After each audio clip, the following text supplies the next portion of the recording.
AFR On Demand is brought to you by Breck Golf. Try Beaver Creek today, just 20 minutes from downtown Baton Rouge in the Zachary area. They've got a PGA Tour driving range, a short game practice area, 30 to 40-yard practice shots. It's a great place to chip and putt and practice if you don't have time for a full round. Book your tee time today, golf.breck.org, golf.breck.org.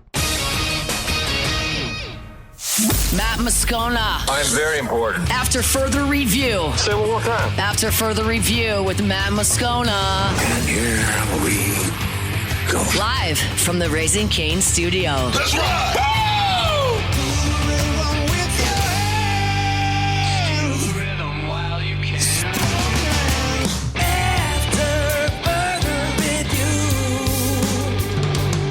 Hour 2. Off we go. Welcome aboard. Glad you're with us.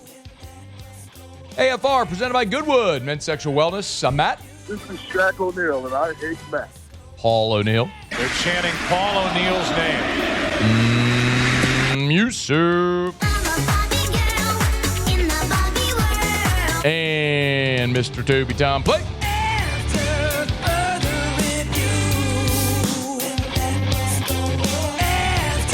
All right, we're here. Glad you are as well. Get out there and make it a good one. Head out to the Senior Bowl next hour. Get an update on what the Saints are looking for and how the Tigers out there at the Senior Bowl are faring.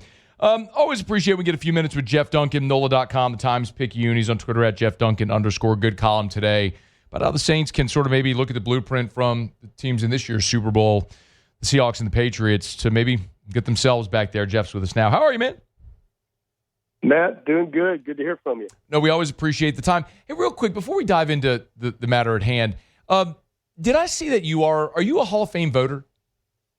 Oh, yeah. Can you kind of, I don't know that you're able to disclose any of the stuff, but the Belichick thing is here. Can you kind of give us or shed any light on that process and how that might have played out the way that it did? Sure, yeah. I can't talk about right. Anything in the room, but I can definitely explain the process, which I think has caused really the issue here. It's a complicated voting process, and we changed it a couple of years ago, and I think it's led to some of the issues like what we had this year with Bill Belichick.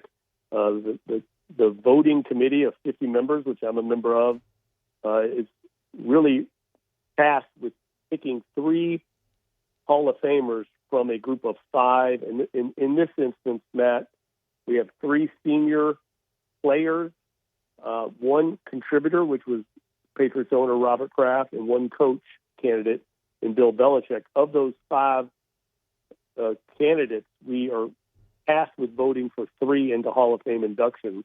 So it's not a zero-sum game. In other words, we're not asked, are you voting for Robert Kraft solo? Do you believe he goes in the Hall of Fame?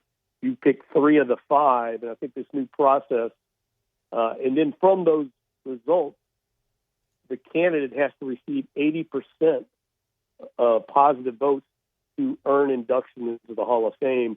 And I think this new process where you're voting for 3 of the 5 and having to reach the 80% threshold is kind of what contributed to this this unfortunate situation. Mm. So there were clearly people who didn't have Bill Belichick among their 3. Then, if that's correct, and I think, and here's what I would say about that, and this is why we have 50 members on the committee. It outweighs 2 or 3, say, differences of opinion, right? And when you have 50, but what you have a lot of times philosophically is people have different philosophies. There are members of the committee that believe strongly that players hold more weight than a contributor or a coach, that players are the most important part of a football team.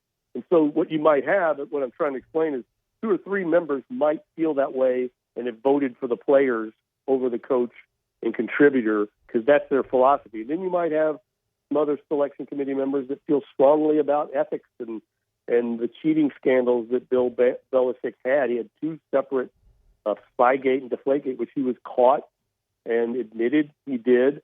There might be 2 or 3 members of the committee that feel strongly about that. So then it all, it adds up to where you don't get to 80% threshold. I'm not condoning it. I'm trying to explain it. Right. No, I very much appreciate the explanation. I know you can't disclose the vote. That's why I wanted to be very cognizant of that. So just shedding any light on that process is very helpful.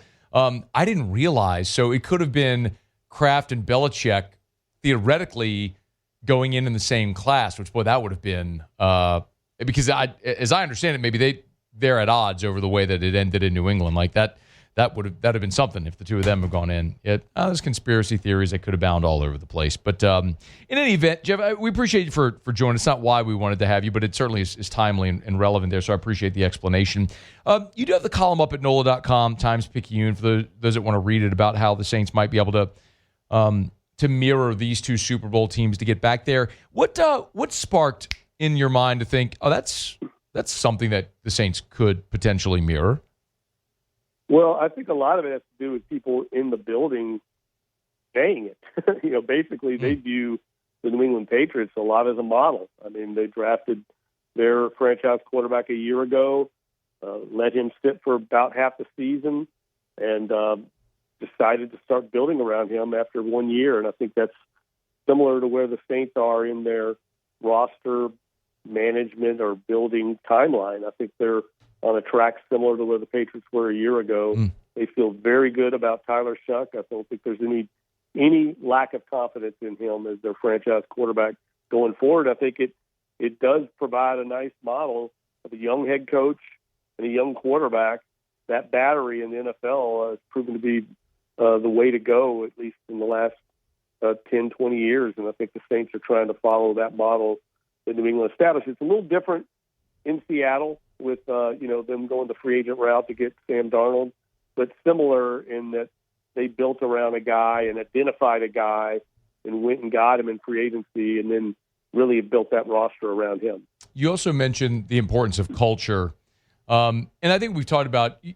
You've covered the Saints for a quarter century. I think if I remember, Jeff, you told me your first year was 2000. Correct. So 25 years covering the New Orleans Saints. You've seen a lot. You've seen a lot of bad, and you've seen obviously the highest of highs. And how would you say the culture internally is right now after 1 year of Kellen Moore?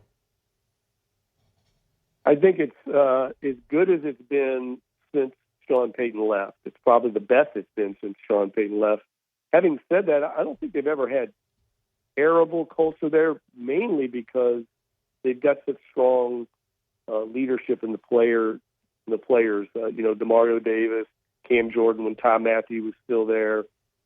They just got really good leadership in the locker room. It's never been awful. I do think there's been some issues from the highest parts of the organization that led to some of the issues, including the coaching staff, under Dennis Allen. But the culture now, I think, is very strong, and I attribute most of that to the DeMario Davis and Cam Jordans of the world. I'm sure you saw DeMario's comments today on Up and Adams with Kay Adams, where he effectively said that he'll be back in the NFL, but it may not be with the Saints. You got a reaction to that today? Yeah, it was pretty surprising to me, to be honest with you. I talked to DeMario on getaway day, the day after the season ended, and he was much more, I think, open to coming back here. I don't think he was closing the door to New Orleans, Matt, in that interview yesterday, but he certainly opened it to not coming back more than I've ever heard him. He was more non-committal, and it sounded to me like open to maybe ending his career somewhere else and chasing a ring, and I certainly understand that. He's had an unbelievable career. I would argue he's the second best free agent signing in Saints history behind Drew Brees, and if he wants to finish his career trying to win a Super Bowl, I certainly understand it. Could not agree more on all points. I would be devastated if he left as a Saints fan, but would certainly understand it. And I would encourage anybody to go to NOLA.com and read Jeff's piece. But there is a section there where you mention that there's no sacred cows. What do you mean by that, specifically with the Saints? Well, that was one of the things I've really respected in Sean Payton when he was here. I think he came from the Bill Parcells school of, year to year, you look at the roster, you make tough decisions in what you think are the best interests of the team. And I think when Sean left the building, there's been a little bit of a lack of vision in that regard. There's one of the blessings and the curses, or strengths and weaknesses, however you want to phrase it, of the organization, I think, is their loyalty and their patience. And they're very loyal to players, and I understand that. But Sean was much less willing to pay for what you did in the past. He was more interested in how you're going to be there in the future. Good examples would be Dante Stallworth. The first year he was there, he was a first-round pick from a previous regime. He traded him right away when Marcus Colston developed. He moved on from numerous. I mean, he traded Reggie Bush, who he drafted, with the number 2 pick in the draft. He wasn't afraid to move on from popular players, Darren Sproles, guys like that, for what he thought was the best interest of the team. And I think we've seen that. Seattle did that with Bobby Wagner, who's probably every bit as beloved in Seattle and is productive as DeMario Davis has been here. They moved on from Bobby Wagner, and he ended up with Commanders. You have to make these tough decisions sometimes in the league, and I believe the Saints, one of the things that's unique about this organization is they look at the players very much like family, and that is a good thing in a lot of circles, but it also can be a blind spot, I think. Jeff Duncan, he's on Twitter at Jeff Duncan _. I assume you'll be in the Bay Area for the Super Bowl? Yes, heading out next week, and looking forward to that. Could be a lot of news for the Saints with Drew Brees and Jari Evans up for the Hall of Fame. Tyler Shuck obviously up for Offensive Rookie of the Year, and DeMario Davis up for the Walter Payton Man of the Year. So it could be a big week for New Orleans. And we'll be there doing shows on Radio Row Wednesday, Thursday, Friday. So we'll look for you out there in San Francisco. Thanks as always for the time, Jeff. Yeah, I'll see you out there, Matt. Take care, buddy. Be well. Jeff Duncan, NOLA.com, Times Picayune. Be sure to get him at Jeff Duncan _. Interesting because Breeze, of course, is we're all anticipating will be a first ballot Hall of Famer. The Hall of Fame class is announced during the NFL honors. So on Thursday, we'll learn that. But of course, Jeff wrote the book, Peyton and Breeze, which the story of as he puts it, the greatest offense in NFL history. So several also. He wrote A Life Impossible, which is the Steve Gleason book. He wrote Tales from the Saints Sideline. I mean, Jeff's is a very, very a big fan of his work, so would highly recommend you go check out anything that Jeff has done or written. But I'd imagine that his book about Sean Payton and Drew Brees might get a little kickstart if, in fact, Drew Brees is elected to the Hall of Fame on Thursday, a week from Thursday, I should say, as we anticipate he will be. All right, we're brought to you by First South Farm Credit, firstsouthland.com, firstsouthland.com. Thinking of buying land? Your first call should be to First South Farm Credit, firstsouthland.com, firstsouthland.com. Remember, if you're thinking of buying land, maybe it's 1,000 acres for agriculture. Remember, they can even help you finance your farm equipment if you need to do that. Maybe you want, that hunting property. You're tired of sharing a lease with somebody or hunting on someone else's property. You want your own. This is always, I say it, the busiest time of year at First South Farm Credit because for two reasons. Number one, people are just getting off of at the end of the year, tax season, and then, of course, also with hunting season coming to an end, people realize they want their own property. They can help you do it at First South Farm Credit. Just log on to firstsouthland.com. Your first call should be to First South Farm Credit. Firstsouthland.com. Firstsouthland.com. All right, y'all, it is After Further Review. We're glad you're hanging out with us here. Well, now I got a quick break. Come back. There finally could be a big change coming in college football to one of the worst rules in college football. I'll explain next here on AFR.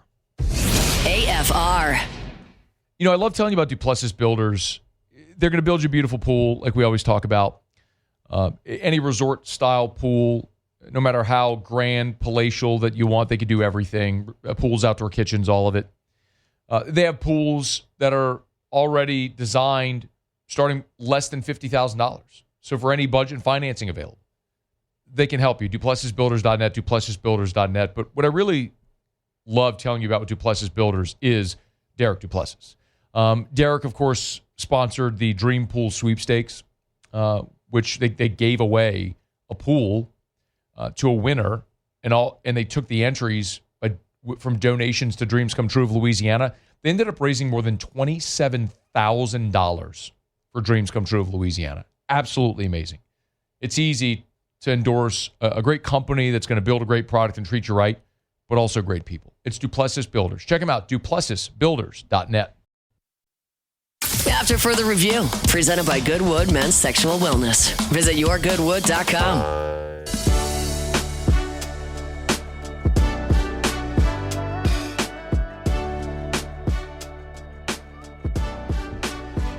There could very well finally be change coming to the worst rule in college football, which is the targeting rule. I want to say first and foremost something that I've said so many times, because I think it is important to note that we all agree with the spirit of the targeting rule.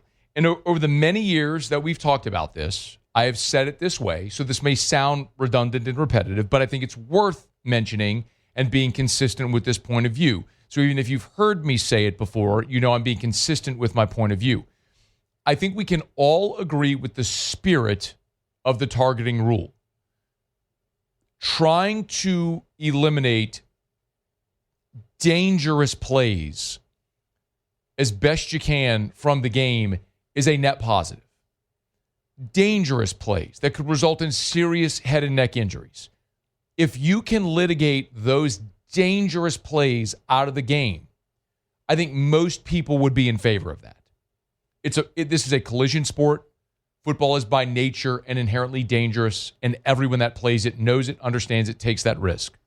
But to whatever degree, it's no different in theory why shot blocks are illegal. If someone's engaged, you can't just dive at someone's knee. That's devastating. Or it's potentially devastating. It's why they've litigated that very dangerous play out of the game. I think the same is true of targeting. We can all agree that if you can protect the head and neck as best you can by eliminating dangerous plays, that's a good thing. It's also true that the enforcement of this rule is punitive and terrible. You affect games, plural, the national championship game. Xavier Lucas missed the Miami starting cornerback missed the first half of the national championship game because of a penalty, which was not egregious, in the previous game. That's nonsensical. That's the conundrum most people have when we talk about targeting. And it might change. Now, I'm not optimistic, but I'm hopeful. Steve Shaw, who's the national coordinator of officials, told Yahoo Sports at Miami last week at the national championship game, in a story that's just now been published, quote, "We're going to have a discussion on targeting. It needs to be an annual discussion. It'll be a focus discussion." Targeting is not going away. That's not even being considered. But what Shaw said is, quote, "How can we continue the trend of taking out more of these hits we don't want in the game while being less punitive?" And that is the answer. Now, they'll point out that you have seen an annual decrease in the number of targeting calls. In 2020, officials flagged a player for targeting once every 4 games. This year, it was once in every 7 to 8 games. So you are seeing less targeting. Now, I could also argue that officials, and I would argue, that officials are intentionally holding the flag in certain instances. Even when it's... Did we all watch the national championship game? Early in the game, Fernando Mendoza took a shot on his chin under his face mask from the crown of a helmet. That is the definition of forcible contact to the head or neck area. And that is a thrust, an upward thrust to the chin. By definition, that is targeting. I also do not think that is a play for which a defensive player should have been eliminated or ejected from the football game in the national championship game. So they didn't call it. So I think it's part of the reason why we've seen those numbers of targeting flags go down. You were just having it called less. There was a play a few years ago when LSU played Alabama 2 years ago in Tiger Stadium. The Alabama player on the sideline, 18, made a hit where he lowered his head to a defenseless receiver, and it was forcible contact to the head or neck area. They didn't throw the flag. That is by definition targeting. The play in Tuscaloosa in Jaden's Heisman year, where Dallas Turner left his feet and put the crown of his helmet in Jaden Daniels' chin. It concussed him. That is targeting. It wasn't called. So I think part of this is officials just less willing to call it and affect the game, which, again, I'm for as long as we're eliminating the dangerous plays. So one of the things that could happen is determining if the disqualification and the carryover disqualification is still warranted. And what Steve Shaw says is if we go to that, we got to be really good in our definition of what a flagrant targeting call is. So the CFP board is going to meet this week in Dallas and make decisions on the future of this rule. To me, this is so obvious. And I've said it for years, and it's not a unique thought from me. So many of you have said it and believe and agree in the same thing. We see subjective interpretations of calls all the time at varying degrees. In basketball, you have a flagrant 1, you have a flagrant 2. Rational people can go look at video highlights of a play and make a determination based on certain criteria. Is this a flagrant 1, a flagrant 2? Soccer has a yellow card and a red card. Folks, football has a subjective determination of the severity of a penalty. Football has running into the kicker and roughing the kicker. Same play, 2 different standards that an official, based on criteria, makes a subjective determination. Is it running into or is it roughing? And there are different criteria and benchmarks. We already see it in football. This isn't a hard thing to do.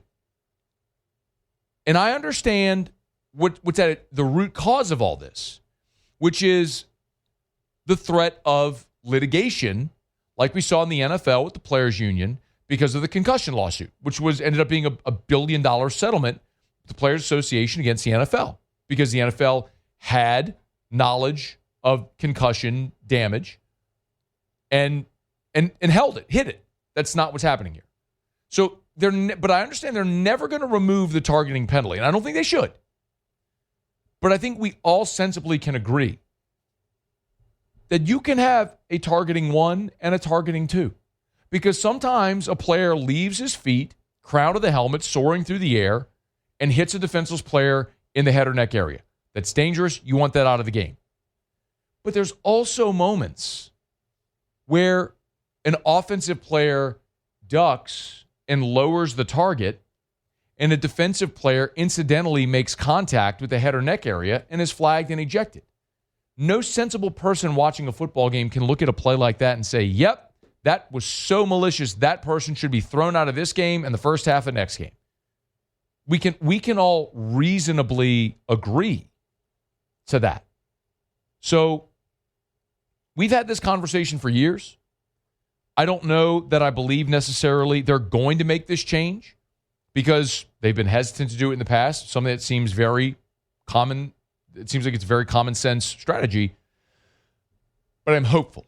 I'm not optimistic. I am hopeful that we can change targeting because targeting remains the worst rule in college football.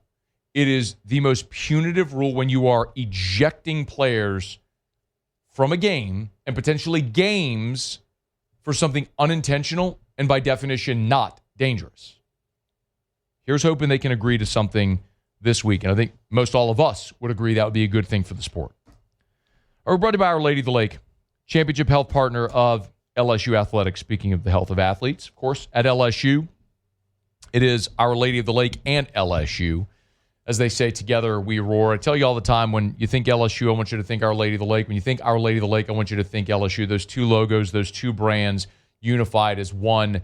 I love so many different ways that Our Lady of the Lake supports LSU, not just through their many NIL deals with student athletes, of course, a massive part of this transfer portal class, but they've already committed to the naming rights of the new basketball arena whenever that is built, be the Our Lady of the Lake Arena, which is an amazing commitment with the 2 brands together. You know, the many times I've talked to EJ Kuiper and Ryan Cross, who sat here in our studio, they talked about when they went through their full evaluation, when they were presented that opportunity. Their very detailed research showed the value of the LSU brand being a top 10 sports brand in the world, not just college, any sports brands in the world. So, of course, they want to partner together and, of course, providing world-class healthcare as well. It's Our Lady of the Lake and LSU. Together, we roar. Okay, let me knock out a quick break, y'all.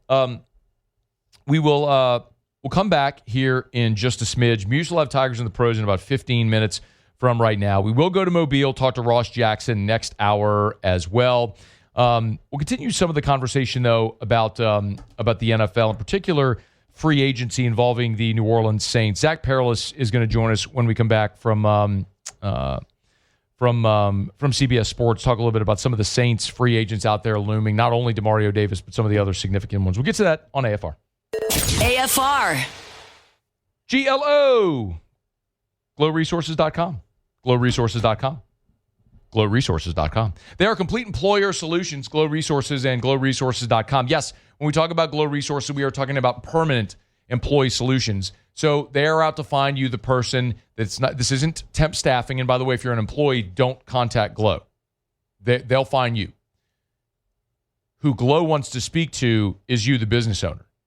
Is you, the hiring manager, the HR manager, the operations manager, the VP, the personnel department. You're the one in your business responsible for finding the right people. And you keep having turnover. It's hard to find the right people that will stay. Hard to find people that are going to be the most productive and efficient to make your company the most profitable it can be. You need Glow Resources. They serve businesses all over the country, doing jobs all over the world. It's worth the call, y'all. And remember, if it doesn't work, they'll find you a replacement for free or give you a prorated refund. GlowResources.com. After further review, presented by Goodwood Men's Sexual Wellness. Visit yourgoodwood.com.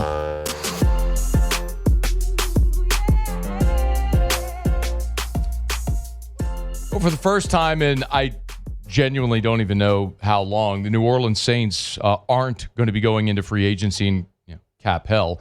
They'll actually have money to spend to try to build their roster in free agency. So how might that look? Zach Perilous from CBS Sports has a nice piece up where he runs through the top 50 free agents in this cycle, and there's a lot of Saints storylines interwoven. So Zach joins us now to knock it around a bit. Hey, Zach, thanks for the time, man. How are you? Yeah, I'm doing great. Thanks for having me. It's our pleasure. Hey, there was one sort of big storyline that's kind of percolating here today with DeMario Davis. I know on your piece, you have DeMario re-signing with the Saints. Boy, he really left that open-ended on the Up and Adams show. Does it change the way you feel about DeMario and where he may land? When I think about the Saints, the biggest thing that I took away is that last year they played with such a great energy, especially down the stretch, watching 32 teams every week. Down the second half of the season, you're seeing a lot of guys that are kind of halfway in, halfway to Cabo. But I really thought that DeMario Davis just set such a good tone for that team. And you saw the Saints be one of these teams that down the second half surged. So I really like him there just as a guy who can continue to play a high quality level of football while they're still going to be transitioning, hopefully getting younger in a lot of key spots. I just love a linebacker that can provide everything on and off the field that you need, even if he's not a guy that's going to be here in 2-3 years even. I really think that it's an important part to have, that sort of guy in the locker room and on the field. We're all certainly hopeful that DeMario Davis is back. He's 37 years old, but he's just coming off the season where he had the most tackles in his career, which is incredible. You do have Alontae Taylor as the 14th best free agent in this class. You have him landing with the Rams. Walk me through that thought there with the defensive back. Yeah, so Alontae Taylor, I thought, played a lot better this year. I thought it's up and down a little bit sometimes with him. I have been a big proponent of the Rams trying to dip into the free agent pool. They also have 2 first-round picks this year. If you watch, any time they faced a high-quality number 1 wide receiver, they had trouble. They're kind of smaller on the outside. It's a lot of kind of guys that have been, maybe not run off, but kind of cast out of places or later round picks. It'd be nice to see them make a bigger investment in a guy who's really still in that prime or entering the prime of his career. And I think that it's a good fit for the Rams. I know that Alontae Taylor gives you some of that inside-outside versatility. They also have Quentin Lake there, but I just thought the Rams should go get a guy who can be an immediate contributor and give them a little bit more on that back end. Zach Peerless is with us, CBSSports.com. If you want to go read this piece about the top 50 free agents and potential landing spots. Now, we all know that Saints are going to be in the mix for adding offensive firepower. It's a prerequisite. They got to get help for Tyler Shuck. Now, you have the Saints signing wide receiver Romeo Doubs from Green Bay. You have him ranked as the 31st best free agent. Why does this make sense for Doubs and the Saints? Yeah, age-wise, I think that he is right in that range that, you're looking mid-late 20s, a guy that you can sign on a 3-4 year deal. He is reliable. He's a good route runner. He's really good in the red zone. And I just think that I think I'm one of the biggest Chris Olave proponents that there is. I love the guy. I love the route running. He's so smooth. He's so good. We saw what he can be when he's healthy. They also need a second guy who can be a little bit versatile. Romeo Doubs was a guy who can line up kind of all over. He can give you a little bit more of that power slot if you need it, I think, at times. But really just a good, dependable player. Obviously, in Green Bay, they spread the ball around so much. So I thought Romeo Doubs, he fits the timeline. He fits in terms of skills. He's a tough guy. He's willing to go over the middle. He'll give you a drop or two here or there, but just a good, productive player. And when you're looking at Tyler Shuck, you want to surround him with really, really solid pieces. They don't have to be the most expensive guys. They don't have to be the top tier of, free agents, because I think you can get into some trouble when you dive so headfirst into that. So I thought Doubs was a good settle right in the middle there. Good player, not going to cost a ton, but will be a certain upgrade. Speaking of weapons, you mentioned Kenneth Walker going to the Jets, but the Saints, Texans, and Seahawks, potential suitors there. How realistic would Walker to the Saints be?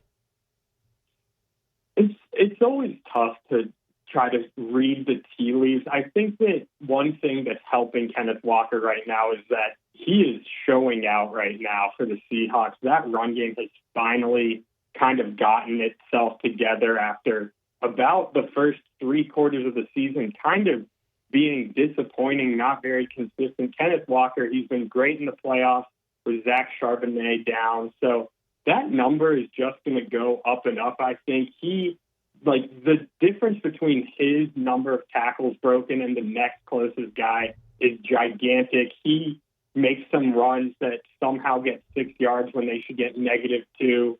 I don't know how realistic it is. I don't know if that's going to be a splash that New Orleans wants to take. And I think that Seattle, after these last couple of games especially, is going to realize, if they win the Super Bowl, they're going to want to keep their Super Bowl winning running back around. What was the most difficult free agent decision you had to make putting this thing together? Which one you sort of painstakingly brooded over for a while?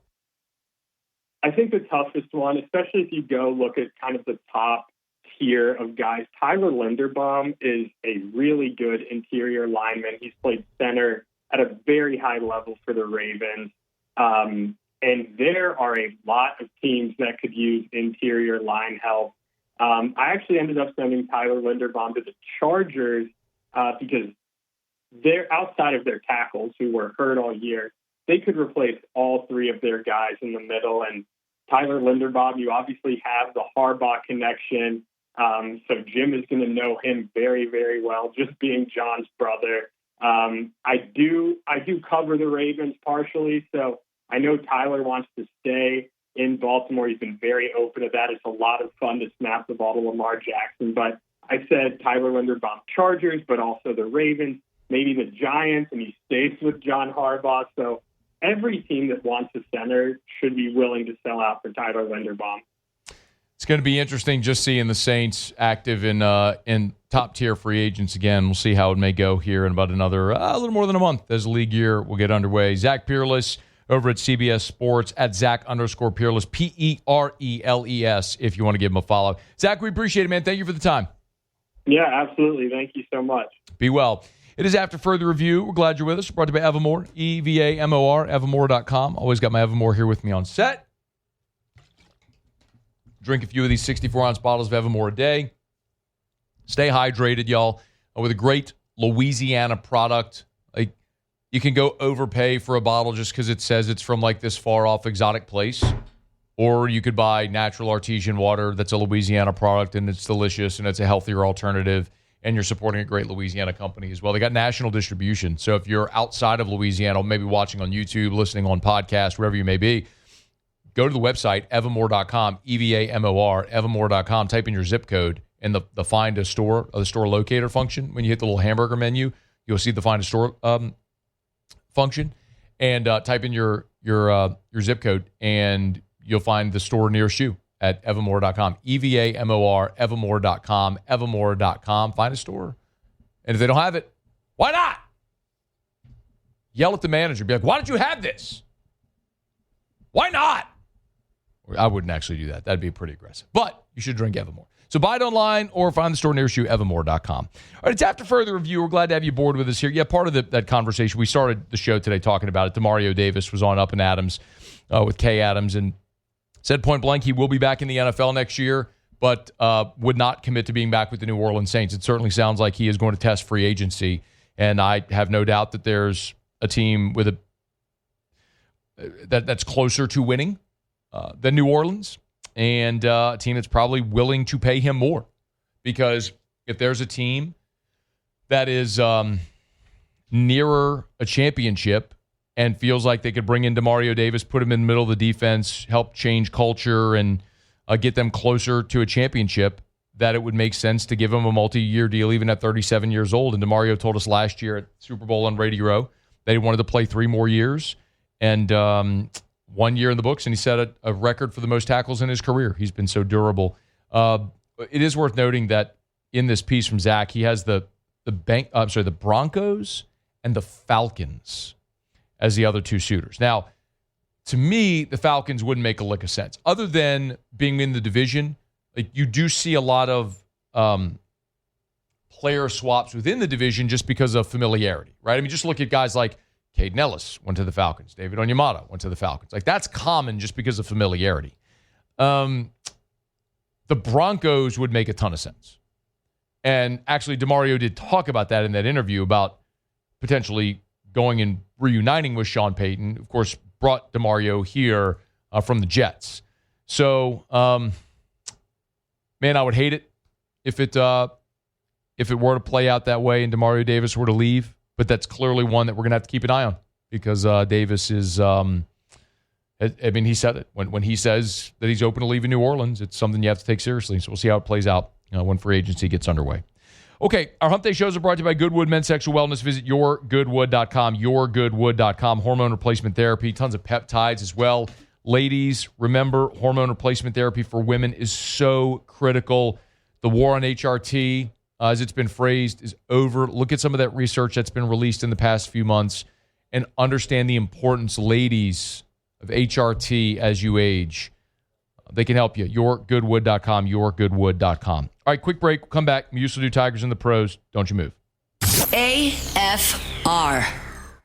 If you're having issues with your heater, not a great time to have that. Of course, as it's been in the 20s the past couple of nights, going to get down below freezing again tonight. If you do have an issue with your heater, remember our friends at River City's 1 Hour Air.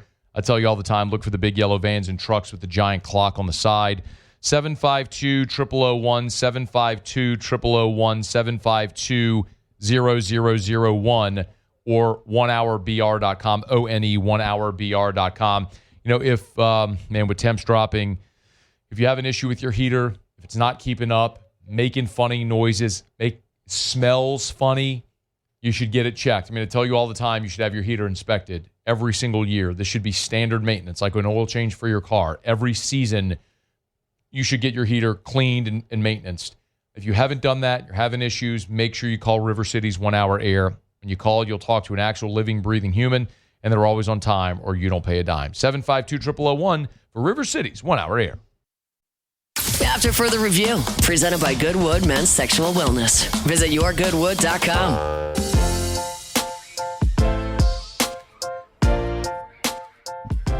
We'll check in with Ross Jackson from the Senior Bowl here in less than 30 minutes from right now. And, we admittedly just have not spent really any time at all talking about LSU basketball with good reason. I mean, they're 1-6 in the conference, and most people assume they're going to miss the playoff, miss the NCAA tournament, fire Matt McMahon, and be hiring a new coach. And I get that. But tonight is a really significant night for the men's basketball team. And I do want to dive into that a little bit in hour number 3, so we'll get to it. But right now, Muso has Tigers in the pros. Tigers in the pros. They still bleed purple and gold. They're just really rich now.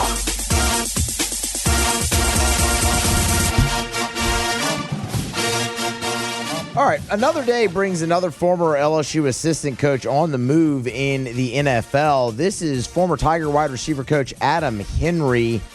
He is now Pittsburgh Steelers wide receivers coach Adam Henry. 53 years old, spent the last 3 seasons on the Bills staff coaching the wideouts. Previously, I should say he's going to join Mike McCarthy, the new head coach in Pittsburgh. He previously worked under McCarthy with the Dallas Cowboys from 2020 to 2021. Also, in addition to his time at LSU, spent time with the Raiders, 49ers, and New York Giants. Adam Henry off to the Pittsburgh Steelers. NBA action from a night ago. Cam Thomas serves 25 minutes off the bench. 11 points, 40% from the floor, 3 boards, 3 assists to go along. He was even in the plus-minus a night ago. The Nets lost by 4 to the Suns. Trendon Watford has seen, as he works his way back from this injury, missing all the time with the injury, has seen his minutes really decrease and go to Justin Edwards off the bench. But Watford did get 6 minutes last night for the Sixers in a win. 2 points, did dole out 3 assists, and was +8. They are in the plus-minus. And it's disappointing news for the Portland Trailblazers. Duop Reith missed the game last night. He's got a right foot. So we'll keep you updated there on Reith. Does contribute off the bench up there in Portland. Garrett Temple's up there too, by the way, still playing NBA basketball. But Reith out right now with a right foot. That's Tigers in the pros. Presented by Parrish Construction and Roofing. Tell you every day to do business with someone you know. You know, always go to parishbuilt.com, parishbuilt.com. Actually, just yesterday, I got to my office, and Big C came up, old Richard Condon. And he started to tell me a story. And so I grabbed my phone and videoed it, and that is now on social media if you want to see this video. But Big C had a little bit of a roof issue, and so he called Zach, who does a great job for us over at Parrish Construction and Roofing. Zach got out there same day, did an inspection. We had a crew at Big C's house the day after that. Got him done. They were supposed to be there at 4 o'clock. They showed up at 3:55. Always on time. You better believe it. I'm going to tell you, my guy Big C loves to complain. Big C rarely has a good thing to say about anything if it's not from the 1970s or 80s. But Big C loves him some Parrish Construction and Roofing. So we took care of Richard Condon. We can take care of you as well. Roof repairs, roof replacements. We can always give you a free, no-obligation roofing inspection. People ask, hey, man, how much would it cost to get someone out to look at the roof? Nothing. 0. Roof inspections are free. If any roofing company tries to charge you for an inspection, run the other way. Roofing inspection should always be free. We'll give you a free, no-obligation roofing inspection. And it's very important because we'll give you a full-on inspection report as well. We'll walk the roof, we'll walk it, mark it, chalk it, all of that stuff, and you'll have a full report. So let's say, hypothetically, there's nothing wrong with your roof. Fantastic. Well, you have now a dated report with photos and everything of what your roof looks like now. And so if in the event a storm comes, we can cross-reference it and say, well, look, this is what it looked like on this day. So this damage clearly happened as a result of that storm or whatever the case may be. It helps your insurance company. So Parrish Construction and Roofing, parishbuilt.com, parishbuilt.com. Do business with someone you know, Parrish Construction Roofing, where we are proud to have won the best roofing company in Ascension Parish. in the Community Choice Awards. That was totally fan voted and community voted. So thanks to everyone there in Ascension Parish for voting Parish Construction and Roofing the best roofing company in Ascension Parish. Do business with someone you know. Parish Construction and Roofing, parishbuilt.com, parishbuilt.com. All right, y'all, it is After Further Review. We're glad to have you hanging out with us here on this Hump Day edition of AFR presented by Goodwood Men's Sexual Wellness. We will flip back and talk a little LSU football. We come back after the top of the hour. I had a chance yesterday to visit with Feinbaum on his show. Say yesterday was that Monday. It was yesterday or Monday. I think it might have been Monday. And Feinbaum was a guest on Mac and Cube with Greg McElroy and Cole Kubelik on Jocks FM and spoke a little bit about Kiffin and some of the first-year expectations. I also found it interesting. There's some strength of schedule metrics that are out for next season, and this could speak to maybe the opportunity ahead for Lane Kiffin in year one. We'll talk about it next after SportsCenter. After Further Review. Man, this is it's a good time to remind you about the necessity of a business like Arco Power Systems. And no matter how often we say when the storm's in the Gulf or the power's out, it's too late. You want to be proactive and plan ahead. Sometimes it takes an event like what we've gone through this week for it really to resonate. And so if your business was affected by this recent ice and cold weather in parts of the state and region, snowstorm, remember Arco Power Systems. ARCCO. Arco.com, Arco.com, Arco.com. This is industrial Generac generator power. This is standby generator power, backup energy solutions for your business, your commercial building, your industrial facility. Arco.com. Everything is turnkey. They can install, service, lease that industrial standby generator. Arco.com.